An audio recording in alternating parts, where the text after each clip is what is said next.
Hello students, how are you and welcome back to our channel future building classes.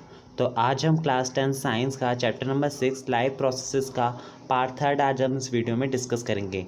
हमने इस chapter को already part 1 और part 2 discuss कर लिया है। हमने अपने पार्ट 2 के last topic breakdown of glucose by various pathways तक हमने अपना टॉपिक छोड़ा था। तो आज हम पार्ट 3 में उसके आगे के टॉपिक कवर करेंगे। तो अगर आपने अभी तक पार्ट 1 और पार्ट 2 नहीं देखा तो सबसे पहले आप पार्ट 1 देखिए, देन आप पार्ट 2 देखिए। तो आज का हम अपना फर्स्ट टॉपिक स्टार्ट करते हैं, रेस्पिरेशन इन प्लांट। अब प्लांट रेस्पायर कैसे करते हैं? हमें रेस्पिरेशन की डेफिनेशन पता है कि फूड से एनर्जी लेने की प्रोसेस को क्या कहते हैं? रेस्पिरेशन कहते हैं। अब प्लांट रेस्पायर कैसे करते हैं? Diffusion is the method by which exchange of gases CO2 and O2 takes place through stomata. Diffusion एक मेथड है जिससे क्या करते हैं? प्लांट क्या कहते हैं? गैसेस का एक्सचेंज करते हैं। कौन कौन से गैसेस है वो? CO2 और O2 जो स्टोमेटा में होती है। हमें पता है स्टोमेटा से गैस ऑफ एक्सचेंज होता है, एक्सचेंजेस ऑफ गैसेस होता है। ये देखिए स्टोमेटा क्या होता है? लीफ में जो स्मॉल पोर्स होते हैं, टाइनी पोर्स होते हैं present on the surface of leaf, वो क्या होता है? स्टोमेटा होते हैं। और वो स्टोमेटा से ही क्या होता है? गैसेस का एक्सचेंज होता है, CO2 और O2 का। तो इसी प्रोसेस को क्या कहते हैं? हम डिफ्यूज़न कहते हैं। Gases exchange occur in plant through. अब प्लांट में सिर्फ स्टोमेटा से ही नहीं और दो पार्ट से भी क्या होता है? एक्सचेंज ऑफ गैस होता है। तो सबसे पहले तो हमने स्टोमेटा एंड लीव्स पढ़ा। सेकंड आता है टेंटिकल्स एंड स्टेम। अब जो हमारी स्टेम होता है, तना होता है, उसमें छोटे छोटे टाइनी पोर्स होते हैं जिससे भी एक्सचेंज ऑफ गैस होता है। थर्ड है सरफेस ऑफ रूट्स। रूट्स के सरफेस से भी क्या होता है? एक्सचेंज ऑफ गैस होता है। जो रूट्स है ना, रूट्स का जो सरफेस होता है उससे भी क्या होता है? गैसेस का एक्सचेंज होता है। तो तीन पार्ट से प्लांट के क्या होता है? गैसों का एक्सचेंज होता है ना। अगला टॉपिक है रेस्पिरेशन इन फिश। अब हमें पता है the respiratory organ of fish क्या है? गिल्स है। फिश का रेस्पिरेटरी ऑर्गन क्या है? गिल्स है। फिश गिल्स से क्या लेती है? सांस लेती है। जो फिश होती है हमारी, फिश होती है वो क्या करती है? गिल्स होते हैं ना उसके, उससे क्या लेती है? वो रिस्पायर करती है। These gills are connected with blood vessels for exchange of gases. ये जो गिल्स होते हैं ना वो ब्लड वेसल्स है ना, कनेक्ट होते हैं। जिसके अंदर ब्लड वेसल्स होती है उससे क्या होता है? गिल्स कनेक्ट होते हैं ताकि these gills help the aquatic species to utilise the oxygen dissolve in the water.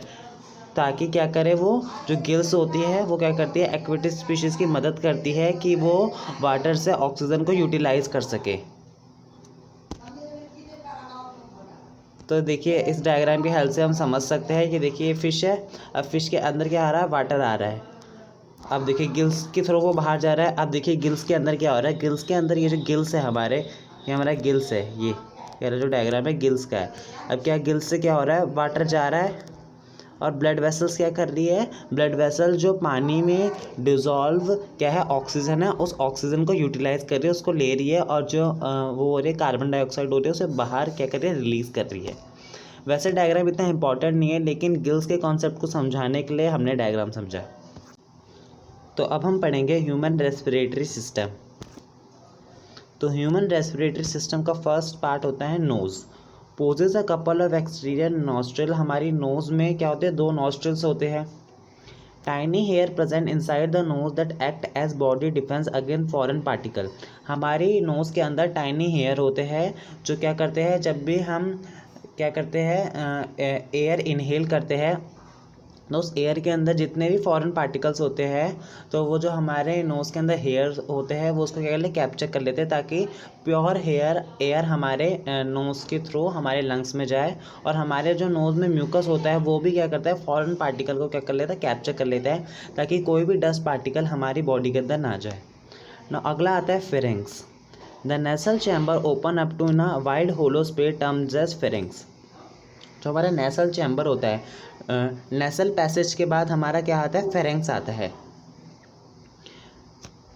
Its function by preventing the entry of food particle into wind pipe. इसका फंक्शन क्या होता है? ये प्रिवेंट करता है कि फूड के पार्टिकल्स विंड पाइप में ना आए। और ये कॉमन पाथ होता है फूड के लिए भी और किसके लिए? एयर के लिए भी। तो फेरिंग्स प्रिवेंट करता है कि जो फूड के पार्टिकल्स है वो विंड पाइप के अंदर ना आए। ना अगला आता है हमारा larynx. Larynx is also known as Adam's apple. Larynx को हम एडमस एप्पल भी कहते हैं और वॉइस बॉक्स भी कहते हैं। इससे वॉइस बॉक्स कहते हैं, इसी से एयर टकरा कर हमारी क्या आती है, वॉइस आती है। ना अब हम इस डायग्राम से नेसल कैविटी, फेरिंग्स और लेरिंग्स को बहुत अच्छे से समझ जाएंगे। अब ये देखिए, नोज़ के थ्रू जब एयर आती है तो नेसल कैविटी के बाद फेरिंग्स ही आता है पार्ट, मतलब नेसल कैविटी का जो चैम्बर है वो फेरिंग्स पे ही खुलता है, मतलब नेसल कैविटी के बाद फेरिंग्स आता है। और ये कॉमन पाथ है किसका, मैंने बताया था फूड का, और ये एयर का कॉमन पाथ है।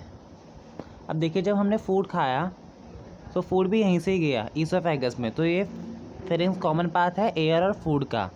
और फेरिंग्स का एक पार्ट होता है एपिग्लोटिस। ये एपिग्लोटिस क्या काम करता है, जब हम खाना खाते हैं तो ये जो हमारा विंड पाइप होता है उसके ऊपर एक ऐसे कवर सा बना लेता है ताकि फूड पार्टिकल्स अंदर ना जा सके। तो फेरिंग्स का क्या काम होता है कि फूड पार्टिकल को अंदर जाने से रोकता है, और एपिग्लोटिस क्या करता है, एक कवर बनाता है, ढक्कन बनाता है किसके ऊपर, विंड पाइप के ऊपर।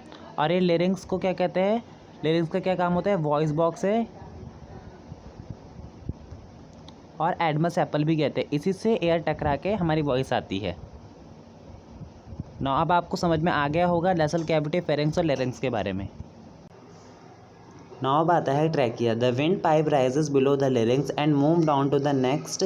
The wall comprises of C shaped cartilaginous rings which protect it from collapsing. अब ये लाइन ये कह रही है कि लेरिंग्स के बाद हमारा क्या आता है, ट्रैकिया आता है, जिससे क्या कहते हैं, विंड पाइप भी कहते हैं। अब ये जो विंड पाइप होता है ना, ये जो हमारा विंड पाइप होता है, ये लेरिंग्स के बाद हमारा क्या आता है, विंड पाइप आना स्टार्ट हो जाता है, जिसे हम क्या कहते हैं, ट्रैकिया। इस पर सी शेप की क्या होती है, कार्टिलेजिनियस रिंग्स होती है, सी शेप की ऐसे करके। क्यों होती है इसके ऊपर ऐसे करके रिंग्स, ताकि ये कोलैप्स ना हो, मतलब सिकुड़े ना। अब ये रिंग्स की होती है, अब देखिए ये हमारा है विंड पाइप, अब इसके ऊपर ये रिंग्स लगी होती है। अब कभी हम ज़्यादा एयर ले तो इससे ये क्या हो, बर्स्ट ना हो, या हम कभी कम एयर ले तो इससे एकदम सिकुड़ ना जाए। तो ये रिंग्स बनी होती है जो इसका शेप फिक्स ही रहने देती है, मतलब चाहे हम ज़्यादा हवा लें चाहे हम कम हवा लें, जिससे कोलैप्स नहीं होती। तो इसका ये काम होता है, जिससे क्या क्या करती है ये, कि ट्रैकिया को ये कोलैप्स नहीं होने देती। तो ये बहुत इंपॉर्टेंट है। नाउ अब आता है bronchi. The trachea split into 2 tubes terms as bronchi. अब जो ट्रैकिया होता है, देखिए ये हमारे ट्रैकिया होता है, ट्रैकिया के बाद ऐसे 2 पार्ट में क्या करती है, स्प्लिट हो जाता है, ट्रैकिया 2 ट्यूब्स में स्प्लिट हो जाता है, जिसे क्या कहते हैं, जो टर्म्ड एज ब्रोंकाई, जिसे हम ब्रोंकाई कहते हैं, जिसे हम क्या कहते हैं, ब्रोंकाई।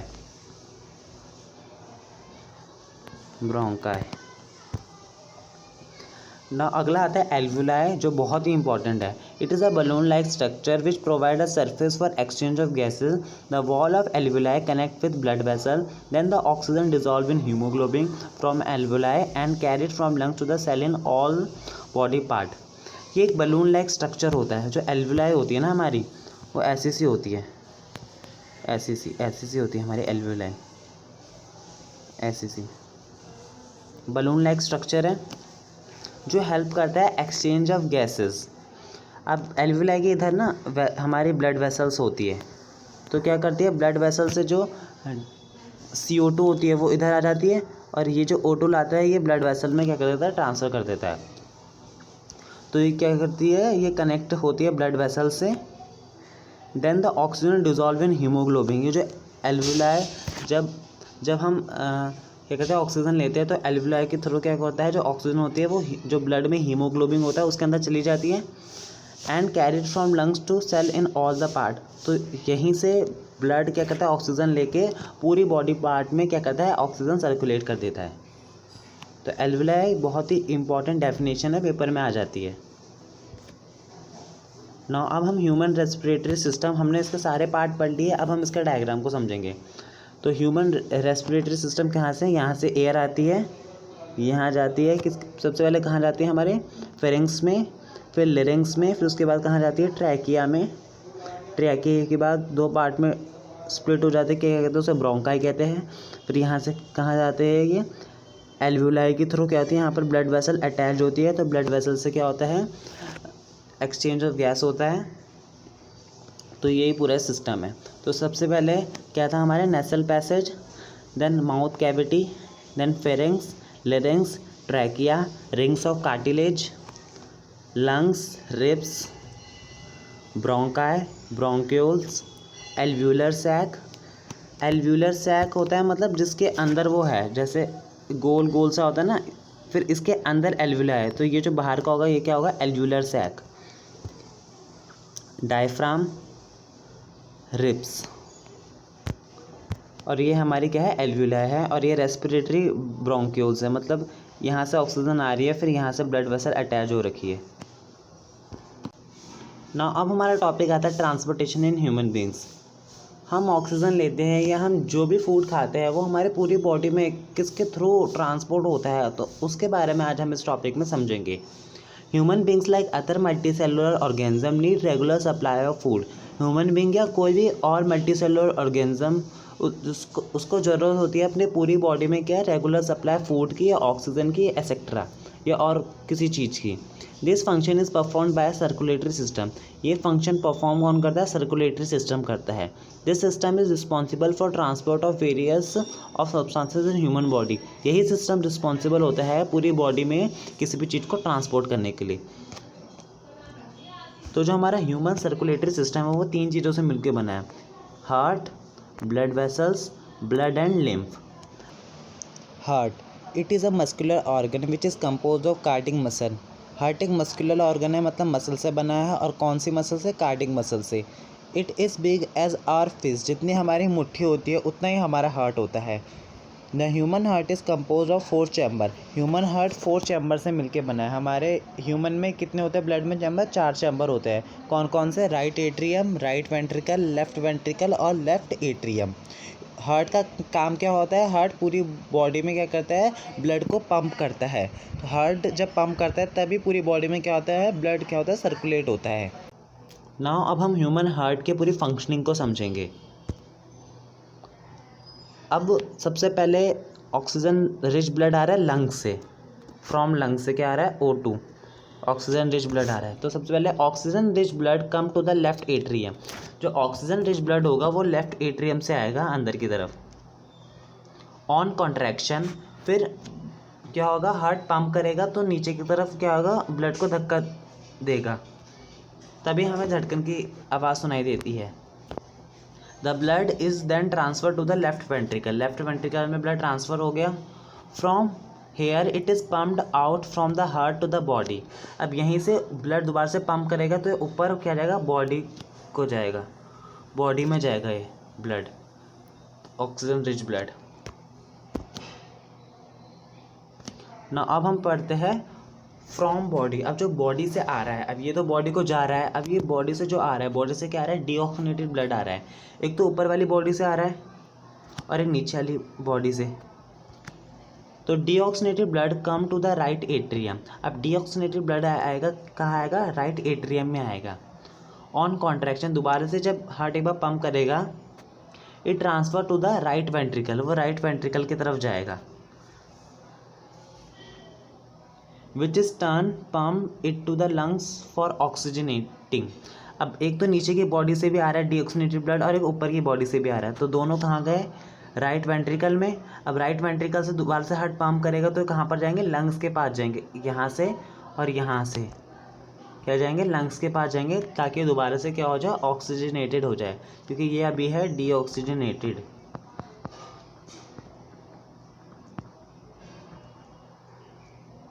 तो ऑक्सीजनेटेड होने के लिए कहाँ जा रहे हैं, लंग्स पे दोबारा से जा रहे हैं। नाउ अब हार्ट के हम पूरे पार्ट को समझ लेते हैं। एओर्टा, एओर्टा से क्या जा रहा है, हमारा ऑक्सीजनेटेड ब्लड जा रहा है कहाँ पर, पूरी बॉडी में। पल्मोनरी आर्टरी, अब यहाँ पर तो आर्टरी है, तो आर्टरी का हम वैसे आर्टरी क्या करती है, ऑक्सीजनेटेड ब्लड को ट्रांसफ़र करती है, और जो वेन होती है वो डीऑक्सीजनेटेड ब्लड क्या करती है, दोबारा से हार्ट में लेके आती है और ऑक्सीजनेटेड करवाती है। लेकिन यहाँ पर तो आर्टरी में ब्लू है, वैसे तो रेड होना चाहिए। तो ये पल्मोनरी आर्टरी एक एक्सेप्शनल केस है आर्टरी का, जो क्या करती है, डीऑक्सीजनेटेड ब्लड क्या करती है, ट्रांसफ़र करती है। और ये पल्मोनरी वेन भी एक्सेप्शन है वेन का, जो ऑक्सीजनेटेड ब्लड क्या करती है, ट्रांसफ़र करती है। ना हमारा आता है वीना कावा फ्रॉम अपर बॉडी। वीना कावा क्या है, हमारी वेन है जो क्या करती है ऊपर से ऊपर की बॉडी से डीऑक्सीजनेटेड ब्लड ला रही है। नाउ राइट एट्रियम और वीना कावा from lower body, lower body से वीना कावा क्या ला रही है, डीऑक्सीजनेटेड ब्लड ला रही है। Right ventricle, right atrium right ventricle, left atrium left ventricle. देखिए जहाँ हमारी राइट साइड है वहाँ पर, यहाँ पर लेफ्ट है, तो आप ऐसे याद करिए जहाँ पर हमारी राइट साइड है वहाँ पर लेफ्ट एट्रियम और यहाँ पर क्या हो जाएगा, यहाँ पर उसका उल्टा है, यहाँ पर हमारी लेफ्ट है तो यहाँ पर राइट एट्रियम, यहाँ पर लेफ्ट वेंट्रिकल, यहाँ पर right ventricle. Septum dividing wall, अब ये जो बीच का होता है ना सेप्टम होता है। ये सेप्टम क्यों होता है, ताकि ब्लड हमारा मिक्स ना हो। नाउ हमारा टॉपिक आता है ब्लड वेसल। मेनली हमारी 2 टाइप की ब्लड वेसल्स होती है, आर्टरीज और वेन। सबसे पहले हम आर्टरीज के बारे में पढ़ते हैं। Arteries carry oxygenated blood from heart to the body part except pulmonary artery. ये क्या करती है, कैरी करती है ऑक्सीजनेटेड ब्लड हार्ट से और पूरी बॉडी पार्ट में क्या करती है, ट्रांसफ़र करती है, एक्सेप्ट पल्मोनरी आर्टरी, क्योंकि पल्मोनरी आर्टरी क्या करती है, डीऑक्सीजनेटेड ब्लड ट्रांसफ़र करती है। थिक एंड इलास्टिक, ये थिक होती है और इलास्टिक होती है। थिक क्यों होती है, क्योंकि आर्टरीज में बहुत हाई प्रेशर से क्या होता है, ब्लड ट्रांसफ़र होता है, और ये इलास्टिक होती है। Veins carry deoxygenated blood from body part two heart accept pulmonary artery. ये डीऑक्सीजनेटेड ब्लड बॉडी पार्ट से हार्ट में लेके आता है ताकि वो लंग्स में जाके दोबारा से ऑक्सीजनेटेड हो जाए, एक्सेप्ट पल्मोनरी वेन, क्योंकि पल्मोनरी वेन क्या करती है, ऑक्सीजनेटेड ब्लड ट्रांसफ़र करती है। ये थिन होता है और लेस इलास्टिक होता है। थिन क्यों होता है, क्योंकि उसमें ब्लड ज़्यादा प्रेशर से ट्रांसफ़र नहीं होता। ना कंपोनेंट्स ऑफ ब्लड, अब ब्लड भी हमारे बहुत सारी चीज़ों के कंपोनेंट से मिलके बना है। तो सबसे पहले आता है plasma, a yellowish fluid in which blood cells are suspended. ये एक येलोइश फ्लूइड होता है जिसमें ब्लड सेल्स होते हैं। इसी फ्लूइड के अंदर हमारे आरबीसी, डब्ल्यूबीसी, प्लेटलेट्स सब होता है। ये transport food, CO2 and nitrogenous waste in dissolve form. ये ट्रांसफ़र करता है फूड, क्योंकि इसी के अंदर सब होते हैं, क्या होता है, आरबीसी, डब्ल्यूबीसी, प्लेटलेट, तो यही सब क्या करता है, फूड भी ट्रांसफ़र करता है, CO2 भी और नाइट्रोजनस वेस्ट भी, जो बॉडी के थ्रू रिमूव हो जाता है। Platelets help in blood clotting, ये ब्लड की क्लॉटिंग में हेल्प करता है। जब भी हमारा कहीं पे इंजरी हो जाती है यहाँ पर, तो क्या करता है, प्लेटलेट्स की हेल्प की वजह से ही हमारी इंजरी क्या हो जाती है, सही हो जाती है। ब्लड को क्लॉट कर देता है, ब्लड को बहना बंद कर देता है, क्लॉटिंग कर देता है, जिससे हमारी इंजरी ठीक हो जाती है। White blood cell providing body defence by engulfing the germs and providing antibodies. ये प्रोवाइड करता है हमारी बॉडी को, और ये क्या करता है, जर्म्स को क्या करता है, डिस्ट्रॉय करता है और एंटीबॉडीज़ प्रोड्यूस करता है बॉडी में, ताकि हमारी बॉडी जर्म से लड़ने में क्या रहे, ताकतवर रहे। और हमारी बॉडी में ये क्या करता है, जब भी बाहर से कोई जर्म्स आते हैं तो उन पर अटैक करता है। Now RBCs carry O2, CO2 and contain Hb haemoglobin. ये क्या करता है, O2 कंटेन करता है, आरबीसी में पता है, CO2 भी, और ये कंटेन क्या करता है, हीमोग्लोबिन। CO2 क्यों, क्योंकि जब ब्लड में ऑक्सीजन की लेवल कम हो जाता है तभी तो वो क्या हो जाता है, थोड़ा ब्लूइश टाइप का हो जाता है। तो ब्लूइश टाइप को दिखाने के लिए ये होता है कि मतलब ब्लूइश टाइप इसलिए दिखाया जाता है ताकि ब्लड में ऑक्सीजन की मात्रा कम है, तभी तो वो हार्ट में आता है, फिर दोबारा से लंग्स में जाता है ऑक्सीजनेटेड होने के लिए। Which is responsible for red colour of blood RBCs के अंदर ही क्या होता है, आरबीसीज़ जो हमारी होती है उसके अंदर क्या होता है, हीमोग्लोबिन होता है। हीमोग्लोबिन के पता है हमें, हीमोग्लोबिन की वजह से हमारा ब्लड क्या होता है, रेड होता है। नाउ लिम्फ, अब ये लिम्फ क्या है, it is a fluid which escape from the body capillaries into intercellular space. जो हमारी बॉडी में कैपिलरीज होती है, कैपिलरीज होती है ना ऐसे, जहाँ पर जंक्शन होता है किसका, जहाँ पर सारे आर्टरीज और वेन मिली होती है, ऐसे करके कैपिलरीज होती है। तो इसी से जब कुछ फ्लूइड बाहर निकल जाता है, इन्हीं कैपिलरीज से जब कोई फ्लूइड बाहर निकल जाता है तो उस फ्लूइड को क्या कहते हैं, लिम्फ, जो हमारे इंटरसेलुलर स्पेस में चला जाता है। अब इसी के इधर होता है हमारे लिम्फेटिक कैपिलरीज होती है, इसी के इधर जब भी कैपिलरीज होती है ना, इधर ही एक लिम्फेटिक कैपिलरीज भी होती है, जो उन लिम्फ्स को जो भी फ्लूइड इसमें से निकलता है ना, वो इसको क्या कर लेती है, स्टोर कर लेती है। It is colourless and contain less protein. ये कलरलेस होता है और लेस प्रोटीन कंटेन करता है। क्या होता है, कलरलेस होता है और उसमें प्रोटीन कम होता है। Lymph flow from the tissue to heart consisting in transport and destroying germs. जो लिम्फ होता है वो टिश्यूज से हार्ट की तरफ जाता है और ये पूरी बॉडी में जर्म्स को क्या कहते हैं, डिस्ट्रॉय करता है। हमारी बॉडी में इसलिए लिम्फेटिक सिस्टम होता है ताकि वो हमारी बॉडी के जर्म्स को क्या करे, डिस्ट्रॉय करे, और भी इनके बहुत काम होते हैं ना। अब हमारा टॉपिक आता है ट्रांसपोर्टेशन इन प्लांट। अब हमें एनिमल्स के बारे में तो पढ़ लिया कि एनिमल्स में ऑक्सीजन और फूड कैसे ट्रांसफ़र होती है। उसके लिए आर्टरीज है, वेन्स है, जो पूरी बॉडी में क्या करती है, ऑक्सीजन फूड का ट्रांसफ़र करती है। तो अब ये प्लांट्स में कैसे होता है, प्लांट्स को भी तो फूड चाहिए, ऑक्सीजन चाहिए, वाटर चाहिए, तो प्लांट्स में कैसे ये ट्रांसफ़र होता है। तो सबसे पहले आता है हमारा xylem. Xylem transport water and mineral in plant. जो जाइलम होता है वो क्या ट्रांसपोर्ट करता है, वाटर और मिनरल्स प्लांट में। प्लांट में वाटर और मिनरल्स कौन ट्रांसपोर्ट करता है, xylem. The movement in xylem is always upward, that is from soil to upper part of the plant. अब ये देखिए,